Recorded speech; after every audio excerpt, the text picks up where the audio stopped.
მოგესალმებით, ეს არის ბლის ინტერვიუ სპეციალურად სტუდიამ წამსისთვის. გამარჯობათ, მე ვარ გაბრიელი 14 წლის. მე ვარ ლუკა 16 წლის. მე ვარ ალექსანდრე 10 წლის. მე ვარ ილია 11 წლის. როდესაც პირველად შეიმოსეთ სტიქრით, რა გრძნობა იყო? როდესაც პირველად სტიქრით შევიმოსე, ძალიან ბედნიერი ვიყავი და თან ამავდროულად ვიგრძელი ძალიან დიდი მადლი. მეც ბედნიერი ვიყავი, თუმცა ამავდროულად პასუხისმგებლობასაც ვგრძნობდი.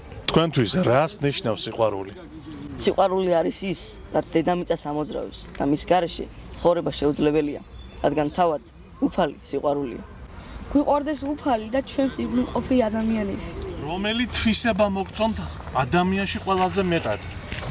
მე თვისება მომწონს თავდაბლობა, ერთგულება. ფულწრფელობა. მეგობრობა. რამდენად ხშირად ლოცულობ და რას ევედრებით უფალს? ვცდილობ ხშირად ვილოცო და უფალს ვსთხოვ, რომ ჩემი საყვარელი ადამიანები კარგად და ბედნიერად იყვნენ.